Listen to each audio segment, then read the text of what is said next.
बिस्मिल्लाहिर्रहमानिर्रहीम। अस्सलामुअलैकुम दोस्तों, उम्मीद आप सब खैर आफियत से होंगे। सुल्तान महमूद गजनवी, एपिसोड 8। सोमनाथ के महाराज शाही कसर के करीब वाले बुर्ज में तमाम दिन बैठे रहकर जंग का नज़ारा गौर से करते रहे थे।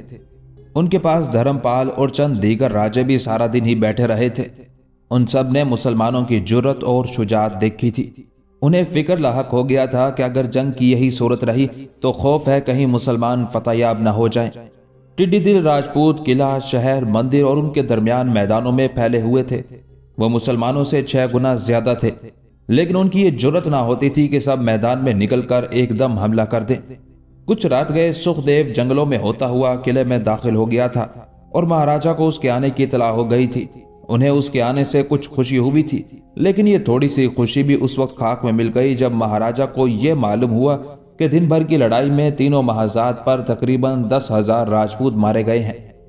महाराजा ने हुक्म दिया कि इस खबर को मुश्तहर ना किया जाए, क्योंकि इससे जंगजू राजपूतों की हिम्मतें पस्त हो जाने और आम हिंदुओं में वहमो हिरास फैल जाने का अंदेशा था। महाराजा ने वो रात करबो बेचैनी में काटी। दूसरे रोज सूरज निकलते ही वो फिर बुर्ज में आ बैठे। उनका और दूसरे राजाओं का ख्याल था कि मुसलमान आज फिर बंदरगाह और किला पर धावा करेंगे। चूंकि बंदरगाह में छोटी बड़ी कश्तियां और छोटे छोटे दुखानी जहाज लंगर अंदाज थे, इसलिए उनकी हिफाजत की अशद जरूरत थी। चुनाचे महाराजा ने रात के वक्त बंदरगाह में 10,000 राजपूत सिपाही और भेज दिए। कसर शाही से समंदर की तरफ एक चोर दरवाजा खुलता था। उस खुफिया दरवाजे को शाही खानदान के लोग ही जानते थे। उसी दरवाजे के जरिए से नया लश्कर भेजा गया। दरअसल समंदर की जानिब की हिफाजत इसलिए भी जरूरी थी कि उस तरफ से हमला करके फसील तोड़कर मुसलमानों के घुस आने का अंदेशा था। आज फसील पर संगरेजे इस कसरत से पहुंचा दिए गए कि तमाम फसील उनसे पट गई थी। संग अंदाज भी कसीर तादाद में फसील पर चढ़ गए थे, लेकिन आज खिलाफ तवक्को मुसलमानों ने कमरबंदी नहीं की और राजपूतों को मालूम हो गया कि आज मुसलमानों का इरादा हमला करने का नहीं है। चंद्रमोहनी ने गुसल करके लिबास बदला। मशाताओं ने उसका सिंगार किया। वो पैकरे नूर बनकर बागीचे में निकल आई। उसके साथ हरदम सहेलियां और कनीजें रहती थी। वो उन महापारों के झुरमट में रविशों पर घूम रही थी। खुश रंग और इतर बेज फूलों को तोड़ तोड़ कर सहेलियों को देती जाती थी और वह उन्हें उसके स्याह चमकीले और रेशम जैसे मलाइम सर के बालों में लगाती जाती थी। उन फूलों ने न सिर्फ उसके खुशनुमा सर ही को दिलफरेब बना दिया था, बल्कि उसका चांद सा चेहरा भी दीदा ज़ेब हो गया था। वो उस वक्त खुश थी और उसका मसरूर चेहरा निहायत ही प्यारा मालूम हो रहा था। उस वक्त सामने से धर्मपाल आ गए। चंद्रमोहनी ने बढ़कर उनके पैरों को छुआ। उन्होंने उसे दुआ देकर कहा, बेटी, ईश्वर का शुक्र है कि तू इस वक्त खुश है, जबकि सोमनाथ का हर शख्स मुतफक्कर, परेशान और गमगीन है। चंद्रमोहनी, फिक्रो परेशानी से फायदा ही क्या है गुरुजी? कुछ नहीं सिवाय इसके कि अपने गम को और बढ़ा लिया जाए। इंसान को हर हालत में खुश रहने की कोशिश करनी चाहिए। गम इंसान को खोखला करके मौत के करीब पहुंचा देता है और खुशी मौत के आगोश से बाहर खींच लाती है। आज मुसलमानों का इरादा हमला करने का मालूम नहीं होता। हाँ, इन्होंने आज कमरबंदी नहीं की है, मगर इनका हमला ना करना और भी तशवीश का बाइस है। ईश्वर जाने वो क्या सोच रहे हैं और क्या करने वाले हैं। वो कुछ भी करें, लेकिन हमारा लश्कर इतना ज्यादा है कि वो कामयाब ना हो सकेंगे। चंद्रमोहनी ने धर्मपाल की तरफ देखते हुए कहा, लश्कर की कसरत फतह की जामिन नहीं हुआ करती। लड़ाई में जुर्रत, हिम्मत और इस्तकलाल की जरूरत होती है। बदकिस्मती से हमारे सिपाहियों में इन बातों की कमी है। नूर चश्मी, तुझे मालूम नहीं कि जंग क्यों हो रही है? मैंने तो ये सुना है कि सुल्तान महमूद ये सुनकर के सोमनाथ में बेहद दौलत है, हमलावर हुआ है। ये बात नहीं है, जंग तेरी वजह से हो रही है। सुल्तान महमूद तुझे तलब कर रहे हैं। ये दूसरा मौका था कि चंद्रमोहनी ने यह सुना कि जंग उसकी वजह से हो रही है। पहले शोभा देवी ने कहा था और आज उसके गुरुजी धर्मपाल ने कहा था। उसे कमाल हैरत हुई। उसने पूछा, मेरी वजह से जंग हो रही है? हाँ, सुल्तान महमूद तुझे हासिल करने के लिए हमलावर हुए हैं। उन्होंने एक चिट्ठी भेजकर साफ तौर पर कह दिया था कि जब तक चंद्रमोहनी उनके हवाले ना की जाएगी जंग बंद ना होगी। अगर चंद्रमोहनी उन्हें दे दी जाए तो वापस लौट जाएंगे। चंद्रमोहनी ने शर्माते हुए कहा, ये मुसलमान बादशाह कितने बुरे ख्याल के होते हैं। इसमें उनकी बदनीयती नहीं है। चंद्र मोहनी, तू नहीं जानती कि तेरे साथ एक राज वाबस्ता है। वो राज सुल्तान महमूद को यहाँ खींच कर लाया है। मैंने महाराजा को उस वक्त मशवरा दिया था जब सुल्तान महमूद गजनी से रवाना होने की खबर मशहूर हुई थी कि वो तुझे उनके हवाले कर दें, लेकिन उन्होंने ना माना। चंद्र मोहनी ने मुतहय्यर निगाहों से धर्मपाल को देखकर कहा, आप ये चाहते हैं कि मैं सुल्तान महमूद के हरम में दाखिल हो जाऊं? सुल्तान महमूद ज़ईफ बुजुर्ग हो गए हैं। उनकी उम्र इस वक्त 57-58 साल की है। वो तुझे अपने हरम में दाखिल करने के लिए तलब नहीं कर रहे, बल्कि ओह, मैं राज ही खोलने लगा। माफ करना बेटी, मैं बगैर महाराजा के हुक्म और इशारे के राज का पर्दा नहीं उठा सकता। देख, सुखदेव और कामनी दोनों आ गए हैं। दोनों तुझसे नाखुश और तुझे नुकसान पहुंचाने की फिक्र में हैं। उनसे होशियार रहना। लेकिन गुरुजी, क्या आपको मालूम नहीं है कि कामनी ने हारून को रिहा कराया है? ये बात नहीं, बल्कि खुद उसे हारून से मोहब्बत हो गई है। वो यहाँ अपने भाई के साथ इसलिए आई है ताकि तुझे उसके चुंगल में फंसावे और खुद हारून के पास चली जाए। उससे होशियार रहना, वो निहायत खतरनाक लड़की है। अब मैं जा रहा हूँ। धर्मपाल चले गए। चंद्र मोहनी सोचने लगी कि सुल्तान महमूद उसे क्यों हासिल करना चाहता है। जब वो उसे अपने हरम में भी रखना नहीं चाहता तो फिर क्यों इतनी मुसाफत और सफर की तकलीफें बर्दाश्त करके उसे बाजबर हासिल करने के लिए आया है? वो क्या राज है जो उसकी जात से वाबस्ता है? महाराजा क्यों उस राज को जाहिर नहीं होने देना चाहते? कामनी, क्या वाकई कामनी हारून पर फरेफ्ता हो गई है? क्या वो फिर धोखा देने के लिए मेरे कसर में आई है? इस ख्याल से उसका चेहरा कुछ फीका पड़ गया। उसने कुछ खटका सुना। निगाह उठाकर देखा तो कामनी सामने से आ रही थी। हम बयान कर चुके हैं कि कामनी भी निहायत हसीन थी। अगरचे उसके चेहरे से बड़ी मासूमियत जाहिर होती थी, वो जिस कदर मासूम होती थी उसी कदर चालाक थी। कामनी ने चंद्र मोहनी को बड़े अदब से सलाम किया। चंद्र मोहनी ने उसके चेहरे पर नजर डाली। उसकी मासूमियत से वो मुतासिर हुए बगैर ना रह सकी। उसने सोचा नहीं, कामनी अब मुझे धोखा ना देगी। उसकी शर्मसाराना निगाहें और भोला चेहरा साफ बता रहा है कि वो अब कोई फरेब ना देगी और मैं उसके फरेब में आऊंगी क्यों। कामनी अब मुझे धोखा ना देगी। वो इन्हीं ख्यालात में ही जा रही थी कि कामनी ने कहा कि अभी तक मुझसे नाखुश हो राजकुमारी। उसकी आवाज से चंद्र मोहनी का सिलसिला एक ख्याल टूट गया। उसने कहा, नहीं कामनी, मैं तुझसे नाखुश नहीं हूं। कामनी ने खुश होकर कहा, ईश्वर का शुक्र है राजकुमारी, मैं शर्मिंदा हूं कि मुझसे एक गलती हो गई थी जिससे आपको कुछ परेशानी उठानी पड़ी, लेकिन अब मैंने उसका बदल भी कर दिया है। भाईजान ने हारून को गिरफ्तार कर लिया था, मैंने उन्हें रिहा करा दिया।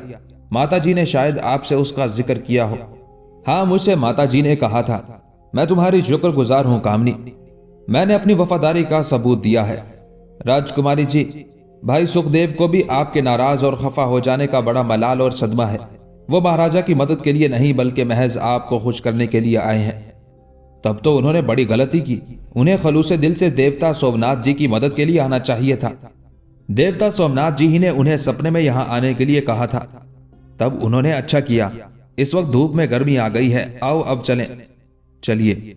चंद्र मोहनी जिस वक्त धर्मपाल से गुफ्तगू करने लगी थी तो तमाम सहेलियां और सारी कनीजें वहां से हट गई थी। अब जबकि राजकुमारी ने वापस चलने का कसद किया तो वो सब आ गई और उसके साथ महल की तरफ रवाना हुई। इस्लामी लश्कर कुछ इस तरह मुकीम हुआ था कि उसने मैदान को, जो किला सोमनाथ के सामने वाक़ था, हदबंदी कर दी थी। ये मैदान तकरीबन 8 मील चौड़ा और 10 मील लंबा था। चौड़ाई शर्कन गरबन थी और लंबाई शमालन जनूबन।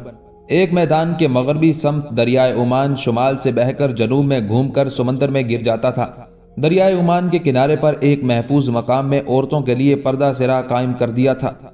उसकी हिफाजत के लिए 500 सिपाही मुकर्रर थे जो कि पर्दा सिरा से फासले पर खिमाजन थे। कोशिश ये की गई थी कि खवातीन और बच्चों की आज़ादी में फर्क न आए। चूंकि दरिया निहायत अमीक व अरीज था, इसलिए उसे दुश्मन के आने का अंदेशा न था। शुमाल की तरफ कई मील के फासले पर हाजिब अली अनहलवाड़ा की तरफ के तमाम रास्तों की नाकाबंदी किए हुए थे। मशरिक में खुद सुल्तान महमूद और अल्तो नताश और अमीर अली खोशावन थे।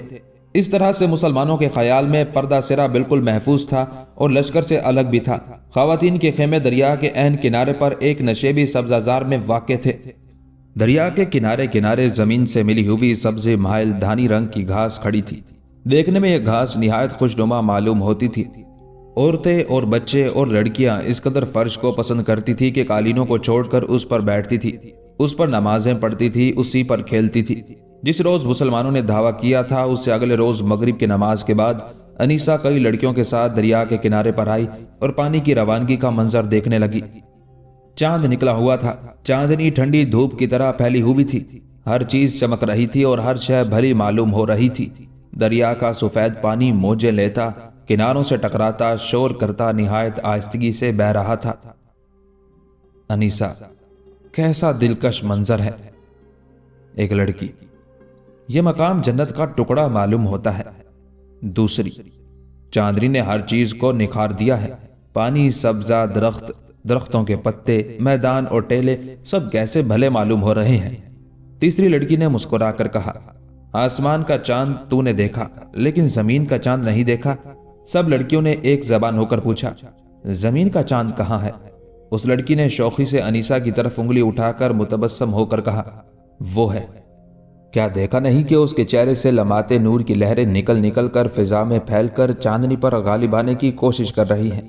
حقیقت میں اس وقت انیسا کے آتش ناک چہرے سے حسن کی شاخیں پھوٹ رہی تھی۔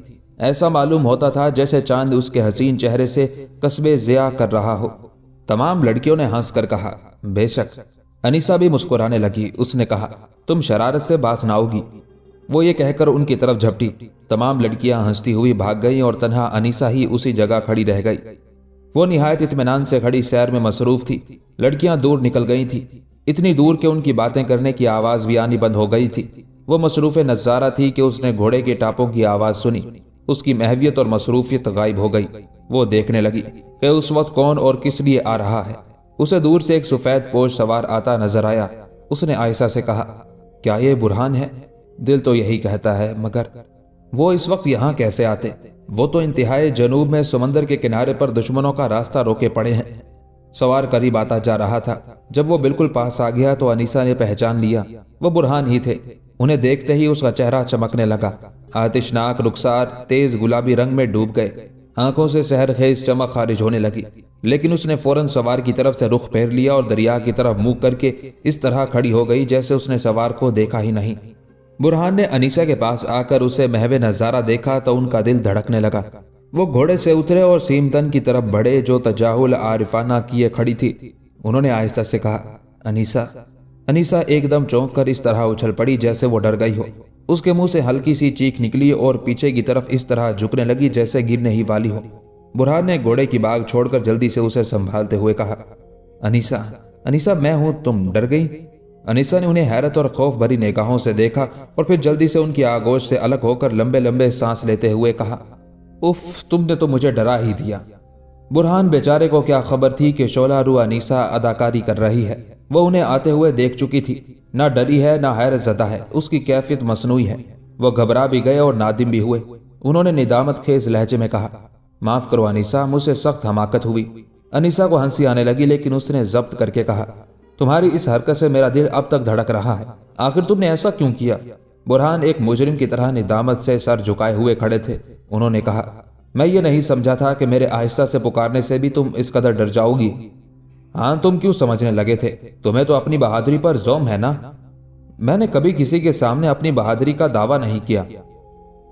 مگر یہ اس وقت تم یہاں آ کہاں سے گئے؟ برہان نے سادگی سے کہا: اپنے پڑاؤ سے۔ کیوں آئے؟ کیا کہہ دوں؟ مغرب کی نماز پڑھ کر کچھ طبیعت گھبرانے لگی اور ایسی گھبرائی کہ میں پریشان ہو گیا۔ مجھے خیال ہوا کہ شاید انیسا، لیکن تمہیں اس بات کا یقین کیوں آنے لگا؟ نہیں، کہیے۔ تب سنو، میرے دل نے کہا کہ تم کسی مصیبت میں مبتلا ہو گئی ہو۔ انیسا نے مسکراتے ہوئے کہا: خوب ہیں آپ اور خوب ہے آپ کا دل۔ میں اچھا نہ میرا دل اچھا۔ دل میں جو خیال آیا وہ غلط نکلا اور میں نے آ کر تمہیں ڈرایا۔ لیکن آپ کو کیسے معلوم ہو گیا کہ میں اس طرف ہوں؟ یہ بھی دل نے رہنمائی کی۔ یہ آپ اپنی ولایت کا سکہ مجھ پر بٹھانا چاہتے ہیں؟ تم پر؟ کیا کسی حسین ساحرہ پر کسی ولی کا سکہ بیٹھ سکتا ہے؟ ہاں، ان کا جو خود ساحر ہوتے ہیں۔ تب تم مجھے بھی سحر سکھا دو۔ جانتے ہو سحر کیا چیز ہے؟ جانتا ہوں، حسن سے بڑھ کر سحر کوئی چیز نہیں۔ انیسا نے ہوش ربا تیز نگاہوں سے دیکھ کر کہا: گویا حسن سحر ہے۔ دیکھو، تمہاری تیز نگاہوں سے اس وقت سحر خیز چمک خارج ہونے لگی ہے۔ آپ کو باتیں بنانی خوب آتی ہے اور تمہیں باتوں میں اڑانا خوب آتا ہے۔ اگر اس وقت آپ کو یہاں کوئی دیکھ لے تو یہی سمجھے کہ تم نے مجھے بلایا ہے۔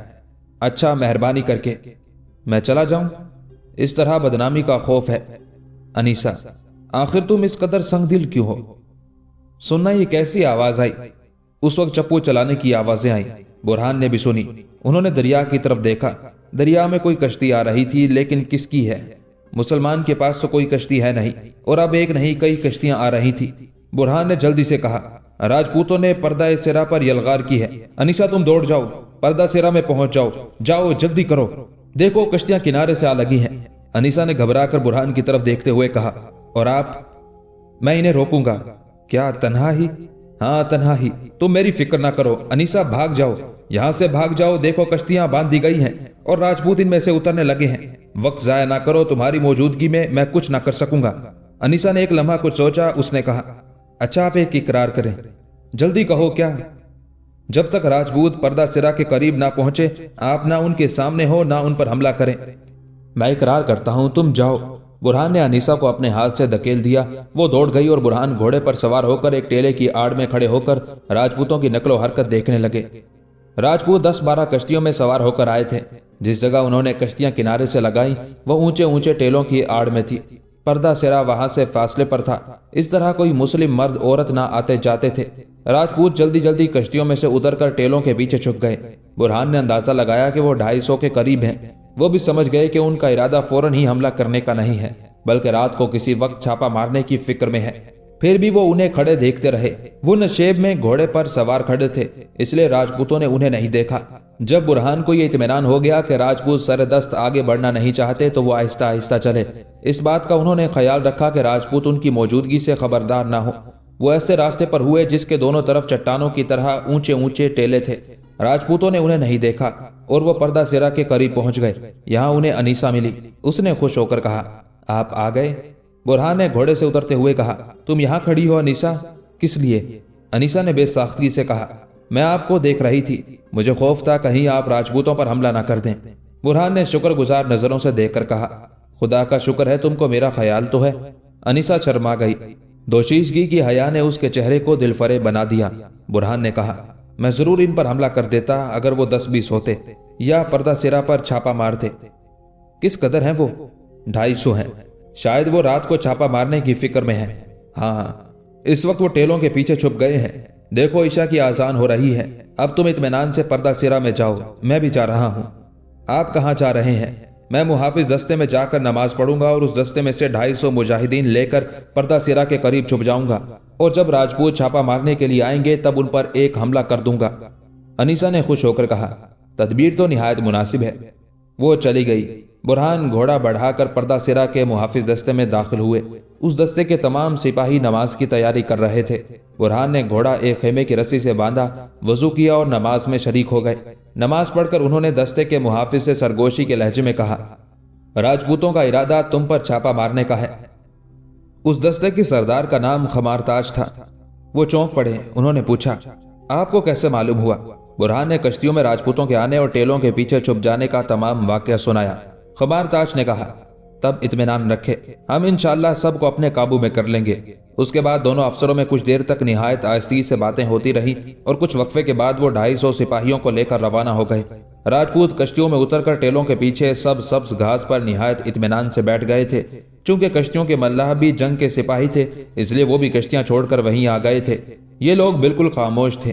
वक्त गुजर रहा था, चांद अपनी मंजिलें तय कर रहा था। जूं जूं रात ज्यादा होती जाती थी, खामोशी फैलती जाती थी। पर्दा सिरा की तरफ से जो मुख्तलिफ आवाजें आ रही थी, अब वो भी बंद हो गई थी। दूर गीदड़ बोल रहे थे।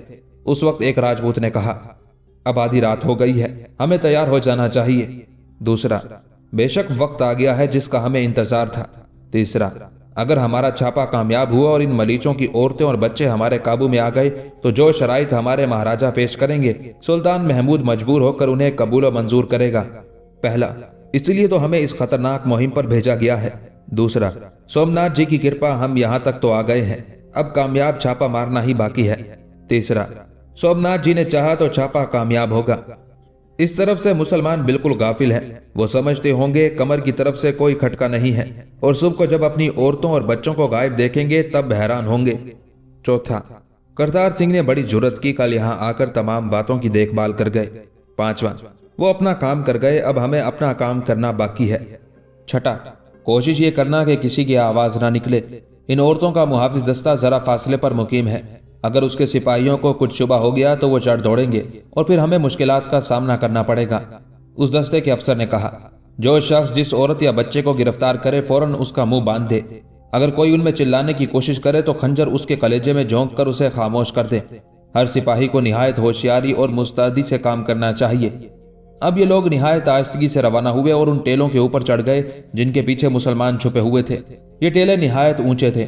उन्होंने देखा कि हर तरफ मैदान खाली था, कोई मुसलमान किसी समत भी आता जाता नजर ना आ रहा था। उस दस्ते के अफसर ने कहा, देवता सोमनाथ जी की कृपा से सब काम ठीक है, जरा तेजी लेकिन एहतियात और खामोशी से बढ़े चलो। फौरन ये लोग टेलों के दूसरी तरफ उतरे और कदरे तेज कदम बढ़ाकर लेकिन बड़ी एहतियात से रवाना हुए। रास्ता निहायत नाहमवार था, बहुत ज्यादा नशेबो फराज थे। ये लोग सब रकावटों को अबूर करते हुए बड़े चले जा रहे थे। रात का कुदरती सकूत हर तरफ तारी था। आसमान से जमीन तक खामोशी फैली हुई थी कि दुनिया सूनी हो रही है। चांदनी खूब बिखरी हुई थी। राजपूत निहायत खिराम और एहतियात से निस्फ फासला तय कर गए और अब वो ऐसे टेलों के करीब से गुजरे जो लंबे थे। दरअसल ये दरिया की ढांकें थी जिनमें पानी के फेरों ने शिगाफ पैदा कर दिए थे। कहीं तो ये ढांकें बिल्कुल बरहना, साफ और चटियल और कहीं इनमें झाड़ियां, घास और पोला खड़ा था। जब राजपूतों ने उन लंबे टेलों के पीछे से गुजरना शुरू किया तो दफातर उनमें से चंद सिपाहियों को टेलों के ऊपर से चंद मुसलमान झांकते नजर आए। उन राजपूतों ने फौरन इशारे से दूसरों को आगाह किया कि दुश्मन के सिपाही टेलों पर मौजूद हैं, जो उनकी नकलो हरकत देख रहे हैं।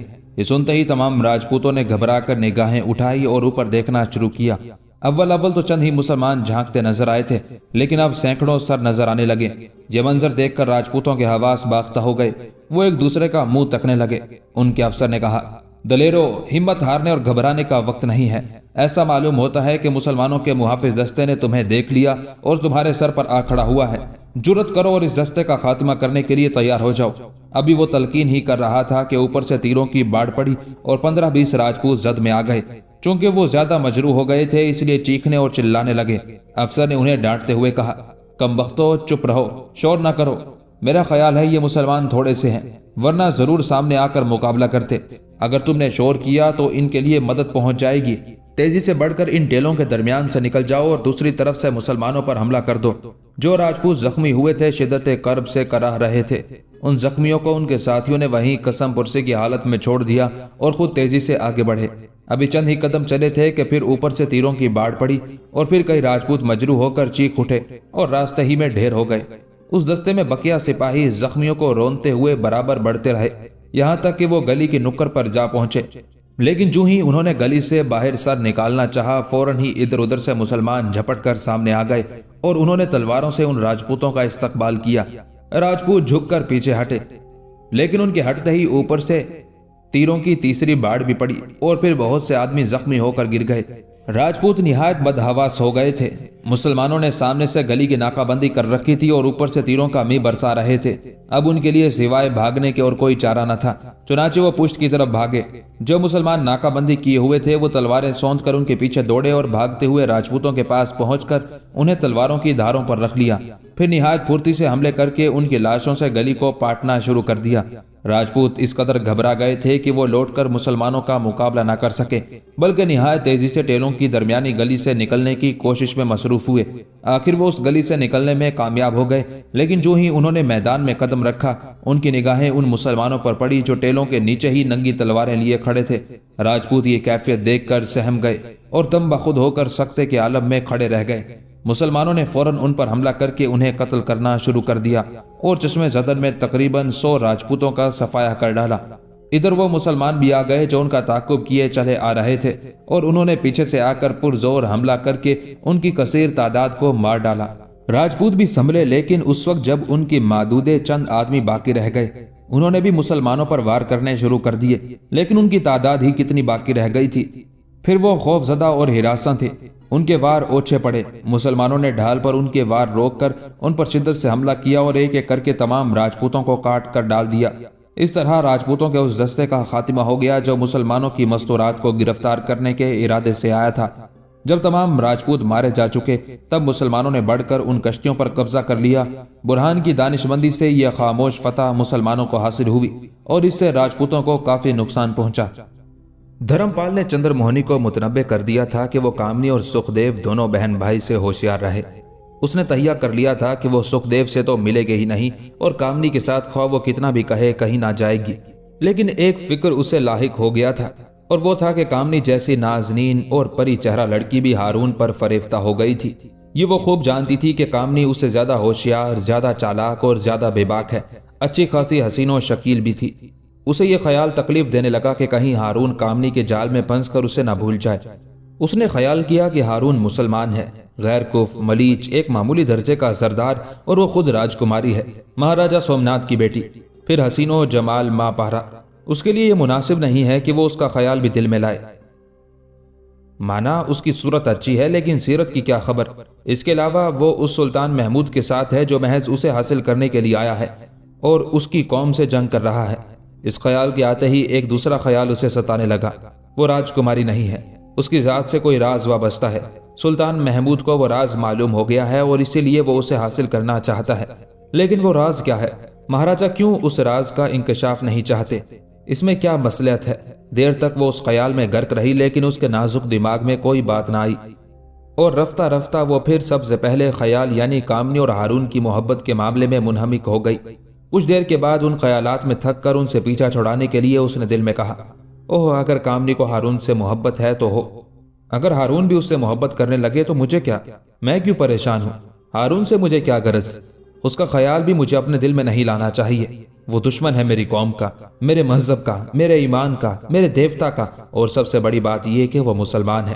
سنتی ہوں غیر کف کی لڑکیوں کو بڑی حقارت سے دیکھتے ہیں، مجھے بھی وہ ذلیل سمجھتا ہوگا، پھر میں کیوں اس کا خیال کروں؟ یہاں وہ رکی اور اس نے اپنے دل کا جائزہ لیا۔ اسے معلوم ہو گیا کہ وہ اس خیال سے اپنے دل کو فریب نہیں دے سکتی۔ اس کے دل میں ہارون کی تصویر نقش ہے اور وہ آسانی سے اسے نہیں مٹا سکتی، بلکہ کوشش سے بھی اسے مٹا ڈالنا مشکل ہے۔ وہ گھبرا کر اٹھ کھڑی ہوئی۔ آج ابھی تک وہ اپنی ماتا اور پتا کے سلام کو نہیں گئی تھی، چنانچہ اس کے پاس روانہ ہو گئی۔ اس کے رہنے کے کمرے اگرچہ قصر کے ایک جانب تھے لیکن ان کمروں کا سلسلہ دور تک پھیلتا چلا گیا جو مہارانی کے کمروں پر جا کر ختم ہوتا تھا۔ تمام کمرے نہایت درجہ آراستہ و پیراستہ تھے اور ان کمروں میں ہوتی ہوئی اس بڑے ہال میں داخل ہونے کے لیے دروازے کی طرف بڑھی جس میں صبح کے وقت اس کی والدہ مہارانی بیٹھا کرتی تھی۔ اس نے مہاراجہ رانی کی باتیں کرنے کی آواز سنی۔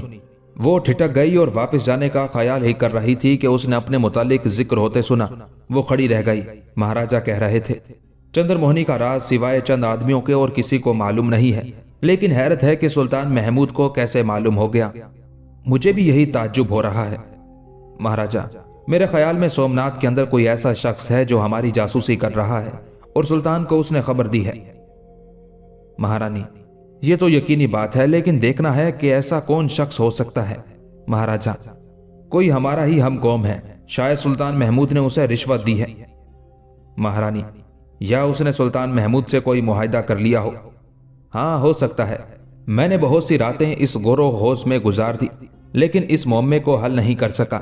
یہ راز مجھے، تمہیں، دھرم پال اور شوبھا دیوی 4 آدمیوں ہی کو معلوم ہے اور یہ امید نہیں کہ ان چاروں میں سے کوئی اس راز کو ظاہر کر سکتا، لیکن 12-14 سال کے بعد ٹھہرو، کوئی آ رہا ہے۔ دراصل چندر موہنی کا ہاتھ غلطی سے دروازے کے کواڑوں پر پڑ گیا جس سے کھٹکا ہوا اور مہاراجہ اور مہارانی دونوں خاموش ہو کر دروازے کی طرف دیکھنے لگے۔ چندر موہنی متاسف ہو کر کھڑی رہ گئی۔ مہارانی نے پوچھا، کون ہے؟ اب چندر موہنی کو مناسب نہ معلوم ہوا کہ وہ چوروں کی طرح کھڑی رہے۔ وہ کمرے میں داخل ہوئی۔ مہاراجہ اور مہارانی دونوں اسے دیکھ کر خوش ہوئے۔ دونوں کے چہروں پر مسرت کی لہر دوڑ گئی۔ مہارانی نے کہا، آؤ بیٹی۔ مہاراجہ نے نادانستگی میں بے ساختہ پن سے کہا، آؤ نور چشمی، اس وقت ہم دونوں تمہارا ہی ذکر کر رہے تھے۔ چندر موہنی نے بڑھ کر دونوں کے پیر چھوئے اور ان کے برابر زرنگار گدیلے پر جا بیٹھی اور ترنم خیز لہجے میں بولی، میرا کیا ذکر ہو رہا تھا پتا جی؟ مہارانی نے مانی خیز نگاہوں سے مہاراجہ کو دیکھا۔ مہاراجہ نے کہا، یہی ذکر کہ تو آج اس وقت تک کیوں نہیں آئی؟ چندر موہنی نے بچپن کے پیار بھرے لہجے میں کہا، کچھ اور بھی ذکر تھا پتا جی؟ اور ذکر یہ تھا کہ معلوم ہوا ہے کہ سلطان محمود تجھے حاصل کرنے کے لیے یہاں آیا ہے۔ مہارانی نے جلدی سے کہا، یہ کیا کہنے لگے آپ؟ مہاراجہ نے اپنی غلطی کا احساس کرتے ہوئے کہا، جو بات میں نہ کہنا چاہتا تھا وہ آج نادانستگی سے نکل ہی گئی۔ حالانکہ کئی مرتبہ ایسا کہ جب چندر موہنی میرے سامنے آئی میرے دل نے تقاضا کیا کہ میں اسے یہ بات بتا دوں لیکن ہر مرتبہ ضبط کر گیا، مگر آج کہہ ڈالی۔ چندر موہنی نے مصنوعی تعجب سے کہا، سلطان محمود مجھے حاصل کرنے کے لیے یہاں آیا ہے؟ مہاراجہ، ہاں، اس کی ایک چٹھی بھی اس کے متعلق آ چکی ہے۔ اس نے صاف طور پر لکھ دیا ہے کہ اگر نوشابہ چندر موہنی اسے دے دی جائے تو وہ واپس لوٹ جائے گا۔ चंद्रमोहनी ने मासूम निगाहों से महाराजा को देखकर कहा, लेकिन पिताजी। महाराजा ने पिदराना मोहब्बत भरे लहजे में कहा, इत्मीनान रखो नूर चश्मी, मैं अपनी जिंदगी में कभी तुझे उसके हवाले ना करूंगा। चंद्रमोहनी ने संभल कर बैठते हुए कहा, लेकिन पिताजी, एक मेरी कुर्बानी से मुल्क और कौम के ऊपर से आफत टल जाए तो मुझे भेंट चढ़ा दीजिए। महाराजा और महारानी दोनों उसका ये इशार देखकर बहुत मुतासिर हुए। महारानी ने उसकी चांद सी पेशानी चूमकर कहा, मैं अपनी बेटी का बलिदान कभी ना होने दूंगी। मगर सोचिए, मुल्क तबाही के किनारे पर खड़ा है, कौम की कश्ती मंझधार में आ गई है। मलिक सुल्तान महमूद अपनी जिद पर डटा हुआ है। एक ही दिन की जंग में सैकड़ों औरतें विधवा हो गई हैं, सैकड़ों बच्चे यतीम हो गए हैं। कल ईश्वर जाने क्या हो। महाराजा, फिक्र ना कर बेटी, हजारों नहीं लाखों राजपूत मुल्क और कौम पर कुर्बान होने के लिए मेरे झंडे के नीचे जमा हुए हैं। राजपूतों की आन दुनिया में मशहूर है। मैं भी राजपूत हूं। मैं हरगिज भी ये जिल्लत गवारा नहीं कर सकता कि तुझे सुल्तान महमूद के हवाले कर दूं। मगर ईश्वर ना करे हमारे लश्कर को शिकस्त हो गई तो। महाराजा, तो हम सब वो करेंगे जो हमारे बुजुर्ग करते चले आए हैं। राजपूतों में ये रस्म थी कि जब वो ये देखते थे कि फतह की उम्मीद कम है तो अपनी औरतों और मासूम लड़कियों को जिंदा आग में जला डालते थे और खुद लड़कर मर जाते थे। सती की एक दूसरी रस्म भी जारी थी। वो ये थी कि जब किसी औरत का शोहर मर जाता था तो बेवा को शोहर की लाश के साथ ही और उसे लिबास और जेवरात पहनाकर जिंदा आग में जला डाला जाता था। चंद्रमोहनी, यानी महाराजा, यानी तमाम राजपूतनियां सती हो जाएंगी और सारे राजपूत लड़कर मर जाएंगे। चंद्रमोहनी, सोचिए किस कदर होलनाक मंजर होगा वो। महाराजा, बहादुरों की शान यही है बेटी कि मर जाएं लेकिन अपनी खानदानी अजमत और अपनी आन पर धब्बा ना लगने दें। चंद्रमोहनी, लेकिन पिताजी, आखिर सुल्तान महमूद मुझे क्यों तलब करता है? महाराजा, ये एक राज। महारानी ने जल्दी टोकते हुए कहा, कैसा राज? महाराजा अपनी गलती पर मुतनब्बे हुए। उन्होंने संभल कर कहा, राज क्या, ये मुसलमान बादशाह अच्छे ख्यालात के नहीं होते। बेटी तू इन बातों को अभी नहीं जानती। चंद्रमोहनी समझ गई कि महाराजा राज का जिक्र करके उसे जाहिर कर देना चाहते थे, लेकिन महारानी ने बरवक्त टोक कर उन्हें मना कर दिया। उसे महसूस हुआ कि महारानी नहीं चाहती कि यह राज जाहिर हो, हालांकि वो चाहती थी कि किसी तरह राज का पर्दा उठ जाए और उसे मालूम हो जाए कि दरअसल वो कौन है और क्यों सुल्तान महमूद उसे हासिल करना चाहता है। लेकिन उसकी उलझन में कमी ना हुई बल्कि और इजाफा हो गया, क्योंकि यह तीसरा मौका था कि जो उसके पिता महाराजा सोमनाथ ने भी उसे बता दिया कि सुल्तान महज उसे हासिल करने के लिए जंग कर रहा है। महारानी ने कहा, जाओ बेटी, अब तुम बागीचे में सैर कराओ। चंद्रमोहनी भी ये समझ गई कि अब मजीद इसरार फजूल है, उसे राज के मुतालिक कुछ न बताया जाएगा। उठी और प्रणाम करके चल खड़ी हुई।